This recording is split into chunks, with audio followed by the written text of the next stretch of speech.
Hello and welcome to another episode of Finders Keepers, the podcast where we help you find the best keepers for your keeper and dynasty leagues. I'm your host Jordox, and round 4 of the 2025 fantasy season is now behind us. Yes, the last of the early buy rounds are now finished and we don't have to worry about buys again until round 12. How good is that? We're going to have 9 games every week for the next 8 weeks. The Hawks and the Bombers had the rest this week, but they return along with all of the other sides as they head down to Adelaide for the 3rd edition of Gather Round. I'll be heading to Adelaide for it this year and I am beyond excited. It'll be the first time I've been to Adelaide Oval to watch my beloved Crows. So hopefully they can get the W against the Cats, because that's going to be a cracking game. But enough about me, let's talk about me in a different way as we go into this week's edition of Things I Noticed.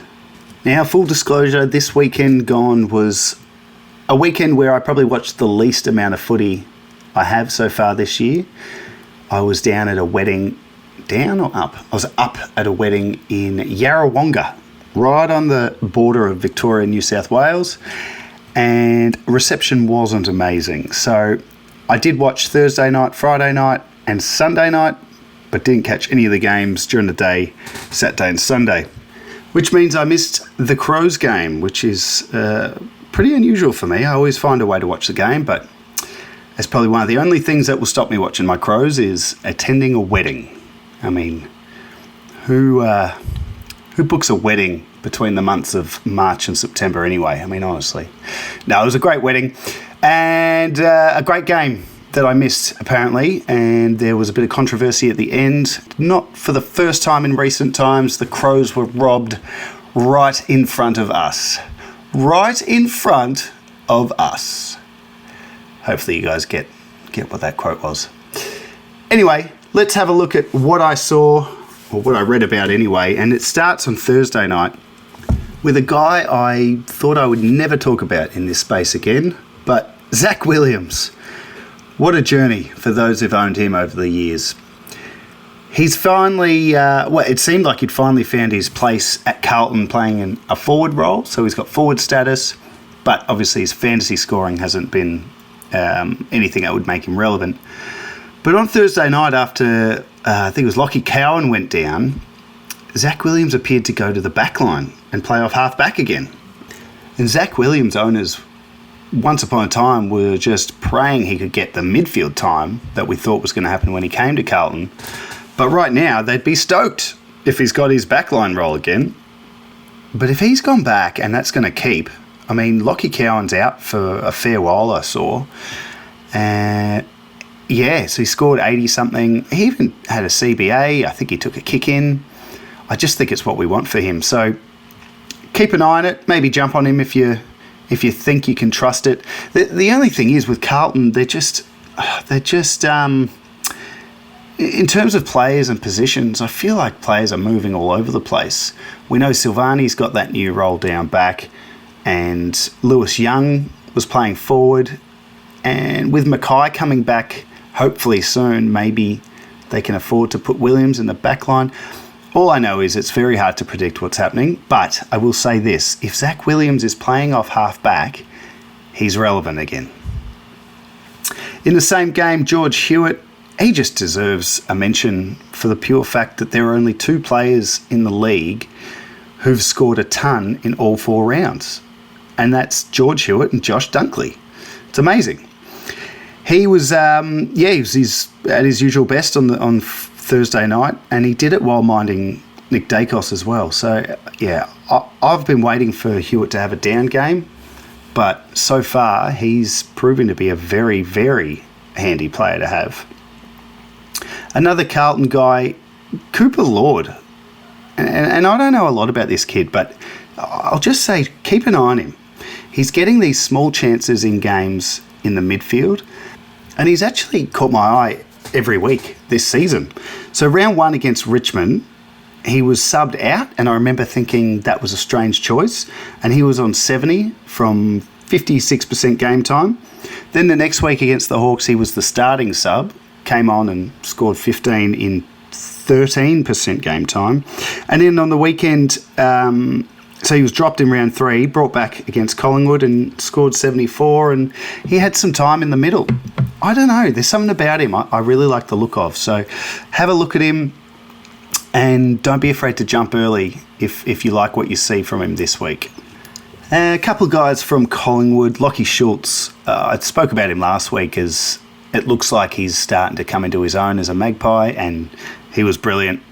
Best on ground performance, and he's just playing that half forward role to perfection. Harry Perryman's the other one, and the Perryman yo-yo continues. He was back in the middle this week and looked great again in that defensive role. So we've got 4 weeks of sample size for Perryman as a Collingwood player. 3 weeks he's played as a midfielder, scoring 2 90s and a 40. And then his other game was when he went to the back line and scored a 40. So I'm not sure the real Perryman at Collingwood is going to look like, but I do know it's going to be closer to the 90 scores than the 40 scores. On to Friday night, and Connor O'Sullivan from Geelong. This did not look like a guy in his 5th AFL game. It was a huge game from him. Now, it was a game that Geelong certainly dominated in terms of marks. There were a lot of marks to go around, and the guy I talk about next had the most of them. So it wasn't necessarily the fantasy score that got me excited about O'Sullivan. It was just how polished he looked for a kid. You know, the amount of times he took intercept marks that, I don't know, he's just got these long arms that just reached up and got it. I don't know, there's something very exciting about this kid, and, you know, I'm not surprised Geelong have found another one. They're pretty good at it, aren't they? Zach Guthrie is someone I thought could possibly go to the next level this year. I'm not sure this game necessarily says he will, but, geez, it deserves a mention. 17 marks, if you don't mind. That's, yeah, a huge amount. And he just went ape. It was particularly after Jack Henry copped the injury.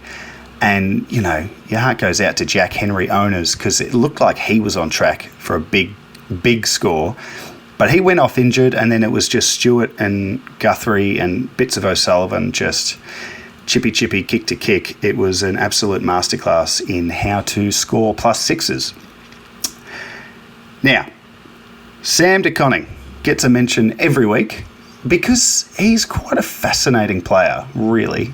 A key defender, interceptor, thrown into the ruck, then spends a pre-season learning to be a ruck, starts the season as a ruck. We're all excited, but we all know that eventually Rhys Stanley will re-emerge. And in true transparent form, Geelong said, nah, Stanley's not in this week. And then on the night, look at that, Blitzarves out with illness, in comes Stanley to take on Max Gawn. So it was something that all De Koning owners had feared, but it wasn't that bad. Stanley was the main man in the ruck, and Neil was actually the second guy around the ground. But De Koning still had time in the ruck, and I think what we've forgotten about him is he's actually a pretty good player. Sorry, we know he's a pretty good player in defence, but he can score in defence. And even though he's been locked down in the past, his intercept and reading of the play, and the fact that they love to get it to him, means even if he never goes back into the ruck, he could still be a pretty handy fantasy guy. And we saw it on Friday night. Played a great game and scored, 80-something. So I don't know. I'm an owner. I've got him in one of my keeper leagues, and I'm pretty comfortable with where things sit. I don't think Stanley's going to play every week. And until Conway is fit and ready to go, which we really don't know when that day is going to be, I still think De Koning gets games in the ruck and plays a bit of backline and a bit of ruck. So he's going to be good. Look great. And must say, him, Neil and Stanley, they were not overawed by the big Max Gawn. They did a number on him, to be honest, and I thought that was probably what stood out most throughout the game, that Gawn wasn't able to have his usual dominant game, and perhaps they've just relied on Big Maxi for too long and Guy might need a chop out. Over to Saturday, and we started with the Suns and the Crows, which was the game of the round. And yeah, even though I didn't get to watch it, I was pretty proud to hear that it was a cracking game, and most who commented on it said it looked like two sides destined for finals. So that's exciting as a Crows fan. Sid Draper got his first 4 quarters of footy, and he had 50% CBAs, so he picked up a lot of the Matt Crouch and Rochelle CBAs and a bit of that Rochelle role. Crouch was out, I think, sort of rested / sore. I think he'll be back this week, and obviously Rochelle's got the ribs and he'll be out for another month at least. But I think Draper showed enough. He had a cracking first quarter. Lots of... he's just always around the ball. He just knows how to get around the ball. And I think for his first full game, he did very well. So owners would be maybe a little underwhelmed by the score, just because this is a guy that's been coming on in the fourth quarter and pretty much always scoring 30 in a quarter. So to only score in the 50s, maybe underwhelming, but don't fret in the slightest. You've got yourself an absolute jet for the future. James Peatling had another great game as he's really warming into his spot at his new club. Didn't increase his CBAs this week, which I thought potentially could have happened with the Crouch out. He stayed in the same role as last week, but this time he ran with Matty Rowell in the second half, and he kept him to just 6 touches in the second half. And we know how good Rowell's been to start the year. And I just wonder if that's going to be a role for him moving forward, that will bring him into the midfield more and closer to the ball. So I think James Peatling he's a really good prospect, because I think forward status is still a chance. In fact, it has to be a chance for the next lot of DPPs. And if he's going to have a bit of a role of as a run with guy, we'll see him exposed to the CBAs a bit more. John Noble for Gold Coast came across from the Pies, and he had a poor round 1 score, but since then has looked pretty good. And his scoring really slowed on the weekend, but he was on about 40 odd at quarter time, and I was listening to the game on the radio, and all I bloody heard was, whenever the Crows went forward, was, no, and it's picked up by Noble. Yep, handball to Noble. Picked up by Noble, kick to Noble. It just sounded like Gold Coast were looking to him at every opportunity. And I know Rioli had a big game too, but really good signs for Noble and what his spot in that Gold Coast backline is going to be, because we know Gold Coast have just had so many guys that they've rolled through the backline in that rebounding role. But Noble and Rioli look like, I'm sure, are the ones that are going to stick. Richmond and Brisbane saw a first fantasy ton in young Jasper Fletcher's career. And he's enjoyed a bit of a change up in the last few weeks, moving to a half-back flank.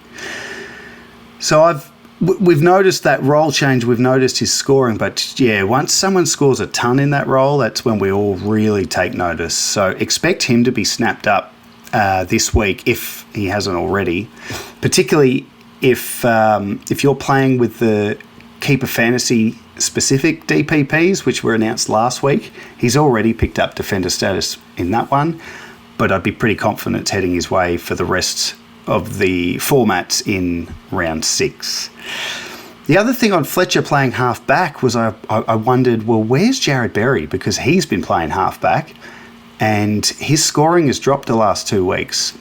And from what I could see, he was back on the wing, which is really not ideal, particularly if you grabbed him thinking that defender status is a lock. It might not be now. If he's back on the wing, he might not have done enough.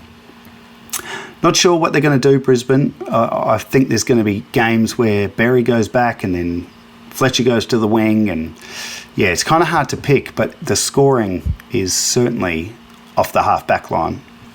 And eventually we will see Kitty Coleman return as well. So, it's very hard to pick what's happening with that back six for Brisbane.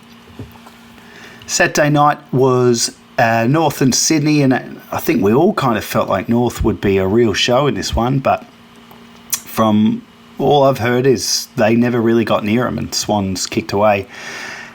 And in that game, we saw the Finders Keepers Player of the Week for round 4, Riley Bice for Sydney.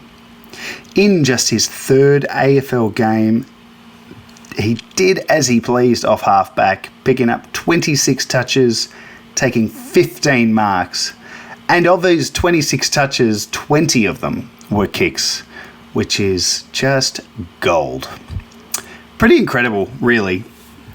I know that he showed some good signs in his first game when he came on as a sub, scored really well. And then in his next game, he scored pretty good and the role looked likely. Then the Swans had the bye, but on the weekend, he just went absolutely berserk. So I wouldn't be expecting, it's like Davidson last week. I wouldn't expect a 125 every week, but geez, to be so early in your career and have that sort of ceiling already established, it's very exciting if you're an owner. Angus Sheldrick is, he's probably a frustrating owner as well for keeper leagues, because a couple of years ago he looked like being the next big thing, and then just couldn't get a spot last year for the Swans. And this year he started round 1, but he was poor and lost his spot again. This week he was back. I didn't think he'd be the sub, but he was. He came on in the last quarter and scored 51 thanks to 12 touches and a goal. Now, I know they played North and it was pretty one-sided, but anyone who can score 50 points in a quarter is, pretty exciting prospect. He had a team-high 6 CBAs in that last quarter, and really, Sydney, I just play him. I just play him now. Play him. If he has a poor game, keep playing him, because he's going to be a good player. And keeper owners are desperate for you to just play him. Stop dropping the guy. On to Sunday, GWS, just a walk in the park against the Eagles, unfortunately, for West Coast fans. Really hard to make much of any of the GWS scores. It was just an absolute feast. But one guy did stand out. I've been waiting for Jake Riccardi to return from his suspension, and this was his first game of the year, and he's just got a really nice role for fantasy as a key forward. He's playing forward, but he also plays as the second ruck, and he's just the sort of guy who gets up the field. He's quite agile, so he's someone I've been very interested in for a few years. His scoring hasn't been there, and even on the weekend he scored 70, which is nothing to get too excited about, particularly when I'm pretty sure more than half the Giants squad went over 80 probably. But it was his first game, so I don't know. Have a look at him this week, and if he's playing, if he's really free and he's up and down the ground, kind of like maybe like a Jeremy Cameron type, probably nowhere near the forward that Jezza is, but you know what I mean. That agile type who gets up the ground and obviously time in the ruck doesn't hurt either. For West Coast, Harley Reid started at half-back, and we saw him play, very little in the middle, at least in terms of centre bounces. And it was probably just a typical Harley Reid game, 25 touches, didn't really bother the fantasy scorers. He's really interesting, Reid. There's been a lot said about him in the media, just about his behaviour and how he's been pretty much just cracking it and getting into trouble, giving away frees, and it just doesn't look focused. I think it's been really interesting the way West Coast have managed him, and I just wonder if it's time to just say, you know what, with Harley Reid, he's not a midfielder yet. I see some people saying, put him in the middle, just chuck him on the ball, let him do his thing. He's just not there yet. He's got flashes, and don't get me wrong, those flashes last year were extremely exciting. But I just worry that they're going to just like at a side like West Coast, he's almost their most important player already. And I think even with the guy with that much talent, that's just too much. It's too much pressure. He needs to develop like most players do, and that's not by going straight into the guts. Not to mention, being in the back page of the papers every day and every week. But anyway, I don't know. His scoring doesn't look great at the moment, and he's not playing that well. So we'll see what happens there. I just hope they keep him at half back or put him in the forward line or something, just to give him a bit of a spell. In the same game, Jack Graham had a big drop off in CBAs, which I don't know why. He started forward. I think he was on Whitfield, and Whitfield just said, "See you later, mate. You ain't getting near me." Pretty concerning for Jack Graham owners. I thought he was looking okay in the guts, but I guess West Coast are trying lots of things, and with Graham out of those CBAs and Harley Reid basically out as well, it was an opportunity for some young guys. And Clay Hall, who was playing his second game of the year, he got the most centre bounces out of all the West Coast players except for the ruck Williams.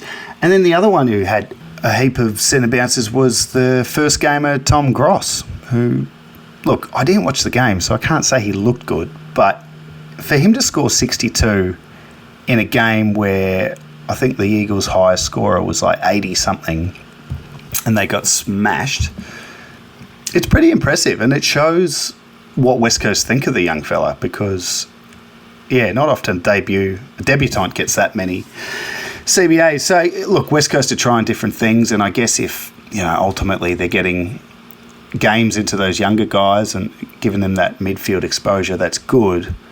But, I do think they need to protect Harley Reid, and I think Jack Graham was brought in for one reason, and that's to play midfield. So, anyway, interesting watch. They've got to keep moving things around because they don't want to get done by 80 points every week, and they've got to find a way to be competitive, like they were a couple of weeks ago against Brisbane. And this week they take on Carlton, and they have an opportunity to do the unthinkable to the Bluebaggers, which would be to make them 0-5 in Adelaide this week. The last two guys I'm going to talk about are pretty similar in terms of age and where they're at in their career, but specifically the role they play, and it is a role that I think is one of the most important in a keeper league, and that's as a key forward who can go around 70-75 average. They're so important because we have many players year on year that pick up forward status, break out as a midfielder, are huge scorers, and then the next year they're midfielders only. It's really important that your squad has, at least 1, 2 if you're lucky, solid guys who are going to have forward status every single year of their career, and they're going to be able to average around the 70-odd mark. So nothing too exciting, but just a solid 70-plus average. Charlie Curnow is a great example of that in recent years, and obviously we're seeing something pretty special with Sam Darcy and Riley Thilthorpe at the moment. These guys are pumping out hundreds every week, it seems, which is awesome. But I'm looking at these two guys I'm about to talk about as very similar, and I think they're both showing signs of becoming exactly what I just described. First one is Mitch Georgiades at Port Adelaide. He's in his 6th season now, and look, he was quiet in round 1, but I'm just starting to see more of a consistent scoreline for him, and just watching him play, he just looks like he's about to tear the game apart. But, there was a game a few weeks ago, and I can't remember if it was the first quarter, second quarter, and it was just like, this guy's going to absolutely destroy it tonight. And he just, he didn't kick straight, but his ability to clunk those marks and the target that he's providing, I just think he's going to be a pretty safe 70, 75 guy from here on. And I think he's going to really continue to break out this year, in a fantasy sense anyway, but I don't know, Port fans, am I off the mark here? I think there's something pretty special with him, and yeah, looking forward to watching more of him. And then the other guy, it's almost copy and paste in terms of everything I just said, and that's Josh Tracy at Fremantle. Another guy that is having games where he just looks like he can absolutely tear it apart. And similar scoreline so far, a very quiet round one where, Geelong gave them a pasting down at the Cattery, but every other week since, yeah, he's been really good. And he actually averaged 76 last year, so he's already done it once. So it's probably no surprises with him. But I guess I'm really confident that his average is going to be around that mark at the least for, the next 5-6 years of his career at least. So, yeah, I guess the point of all that is guys like Darcy and Thilthorpe are exploding, and, they're not going to be available in leagues, I wouldn't have thought. But I just think maybe not Tracy because he had that higher average last year, but Georgiades certainly would be floating around, and I just think he's worth grabbing because I think he's going to be pretty reliable from now on as well. So that's what I noticed for round 4. What did you notice? Is there anything I didn't cover in that list there that you think's pretty interesting and worthy of mention? Send us a comment on X at FindKeepAFL. Let me know your thoughts. I'll run through my top 5 waiver wire pickups, and then we'll get into the listener questions, and then we'll wrap up the pod. So I've got 6 names this week, starting with Zach Williams. I couldn't believe I was typing his name into the notes when I was preparing for this episode, but look, we just got to be honest. If he's playing off half back and he's not injured, he's a very good player, and he has forward status. So, yeah, if you're contending, I'd be grabbing him this week. Jake Riccardi's the other one. Spoke about him and how I just like his role. I think it really suits him as a player. And he's been around for a while now. I just wouldn't be shocked if he had a bit of a breakout fantasy year. Cooper Lord from Carlton. As mentioned, he's just someone that's only in his second year, but he's just one of those guys that when I'm watching him, my eyes are telling me there's something there. I'm not sure what yet, but I would recommend grabbing him and just sitting on him. You don't want to wait for him to have that big breakout game with the big score, because then everyone will take notice and try and get him. James Worpel, he's probably owned in most leagues, but if not, I think he's a chance to be back for Gather Round. And before he got injured in round 1, he was scoring really well. I just think he's a handy player to have. Yeah, maybe he's never going to get to the heights of what we thought he would when he won the best and fairest in 2019 in terms of fantasy output, but he's a solid guy to have in your side. And if he's free in a keeper league, he's only like 26, 27. So I'd be jumping on that. And then the last one, Jasper Fletcher, which, if you're, like I said, if you're playing with the keeper fantasy specific DPPs that just rolled out, he's probably been snapped up already because he's already got the defender status. If not, and he's still mid only and he's floating around, grab him. Because if that halfback role remains, yeah, his scoring's going to be really good. And I think he's gone under the radar because of the Ashcroft boys. If it weren't for the Ashcroft boys, I think we'd be talking about Fletcher a lot more as a great father-son pickup for the Lions. And I think he's got a big future.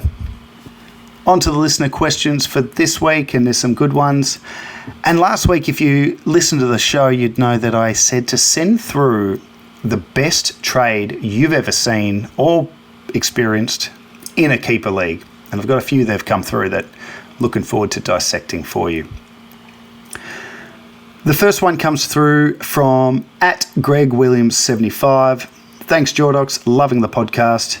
Supercoach keeper trade a few years ago. Jack McRae and Tim Kelly shipped for Andrew Brayshaw and Caleb Sarong. Wowzers. McRae and Kelly out for Brayshaw and Sarong a few years ago. Well, first of all, Greg, thanks for supporting the pod, and I'm glad you're enjoying it. And second of all, that is a gnarly trade. I'm guessing it was when McRae was probably just before dropping off at the Dogs, and Tim Kelly was a pretty huge name, especially in Supercoach a few years ago. So to move them on, I mean, you look at where they're at now. Jack McRae's having a second coming at the Saints, and obviously with the forward status is awesome, but, you know, pretty long in the tooth, and so is Tim Kelly, who just looks really bad some weeks. And then the prized assets you've got, Brayshaw and Sarong for Freo, just fantastic. Great trading, and yeah, I'm not surprised you've brought that one up because that is a ripper. Hawker at Hawker's Heroes has a question. In a 12-team Keep 13 league, what do you think is a fair price for Harley Reid? Oh, a fair price for Harley Reid. I just don't think I'd be selling. I really don't. I know that there may be some concerns with his scoring, and you know, even the games where he's racking up the footy, he's just not scoring. But I think Harley Reid he's a very long burn and will be well worth the wait. Selling him now, you're probably not going to get fair price for him because he just doesn't have the output, and you know, he is just his name only, and there's been flashes of brilliance. I think you'd be much better off holding him, especially if, and I don't know what's going to happen. I certainly don't want to speculate because I know that's all that's been going on. But if Harley Reid does come back to Victoria next year, especially at a Hawthorn or wherever it ends up, I just look at Horne-Francis and how much that helped him as a player coming back to Adelaide, albeit after just the 1 year at North. And I actually see them as very similar in a fantasy sense. Guys like them, they remind me of Dangerfield, Fife, Dustin Martin, maybe even Bont. Guys who were impact scorers for a long time before they became accumulators and really good fantasy scorers. I'd call them super coaches. They were guys that would probably be really good at Supercoach years before they were good at Dream Team and fantasy. And I think Horne-Francis and especially Harley Reid fits that mould. And I don't think you let him go. And if you do, I think you ask for a lot. You drive a hard bargain. There's no way you're going to want to look back in 3-4 years when Harley Reid's killing it to think, all I got was, you know, a little bit of this, a little bit of that. No. If you're selling him and you've really given up, you ask for a lot. So what's a lot? I'd be asking for a guy that's pumping out hundreds now. That's what I'd be asking. Because that's the only way I could see why you would sell Harley Reid. If you're trying to win a flag and you can sell him for a guy who's already punching out the tons. Anyway, hold on to him, Hawker. I reckon he's going to come good. It's just going to be a bit of a wait. Thanks for the question. Michael Bellardi at Bellardi13 has got one for us here. A couple of years ago, I did a trade with a guy. I traded out Hayden Young, Tom Green, and Sam Flanders for Errol Goulden, Caleb Sarong, and LDU. He needed a defender and a forward while I needed midfielders. Neither of us had made the GF since that year, but I'm hoping this is my year.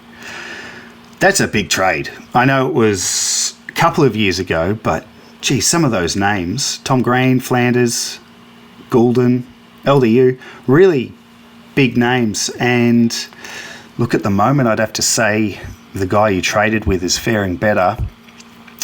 I know that Hayden Young's no longer a defender and Flanders is no longer a forward, but I've been pretty disappointed in LDU's fantasy scoring and just the fact that he hasn't got going yet. He's got so much in him, that guy, and yeah, he might be just another guy that pops a bit later. Errol Goulden's a pretty tough one at the moment. I know that that's a hard own, but out of all those names, he's the absolute one that I would want. So I think you've come out the right end with that. Great trading. Imagine seeing that in your Keeper League group chat pop up. Trade completed. Hayden Young, Tom Green, Sam Flanders for Goulden, Sarong, and LDU. That's a whopper. Good stuff. Thanks for sending that in. And 2 more. We got at the Draft Bible, great follower of the show. And if you haven't already, follow them. They've put out a brilliant resource for draft leagues. And they're also doing some great articles for the draft doctors as well. The question was, I've been offered George Hewitt for Sicily in a keeper league. He's currently my D4 behind Wanganeen, Miller, Holmes and Flanders, and I have Freya at F5 and likely to get Josh Dacos after round 5. I'm trying to contend. What are your thoughts? Now, he sent me this last week, so I kind of answered it, there and then because he needed to tell his mate yes or no. But I wanted to go through it on the pod as well because my initial thoughts were George Hewitt for Sicily doesn't quite seem right. I think Sicily's value is much higher with the defender status. But that was initial thoughts, and, it does help that Hewitt put out another ton on the weekend. But just looking at that back line, if you've already got Wanganeen, Miller, Holmes, Flanders and Freya and Josh Dacos to come, yeah, I reckon Sicily with the unstable scoring prediction that you could have with him due to the fact that he's going to be going forward every now and then, and he just doesn't appear to have quite what he used to. So trading him now is a really good example of trading a guy who still has name value, and we know the name, James Sicily, but that only lasts for as long as, maybe 1 to 2 years after they're actually fantasy guns. So I'm pretty sure the Draft Bible took the trade, and I'm glad you did, because I actually think that is a good deal for you. Get in a guy who's just pumping out tons, but, you'd think at worst is an 85 to 90 average guy in the guts, and give up Sicily before his value really drops off. That's a nice backline, though. I would like to have that backline, no doubt. And then the last comment we've got is from Eddie at lim3tz_. And he responded to the tweet put out asking how your round 4 went. And he said, yeah, good. Wish I traded in Bice, but guess I know it's a definite good pick now. Now that sounds like a classic format question or comment, and I'm a big fan of the draft doctors, and I know Stevie Fizz always gets quite irate when people send in classic comments or questions. I'm not. I'm just happy to get any questions and comments that talk fantasy at this point. So, but I will say this, Eddie. I think the whole classic community was split into 2 groups this week: those who got Bice and those who didn't.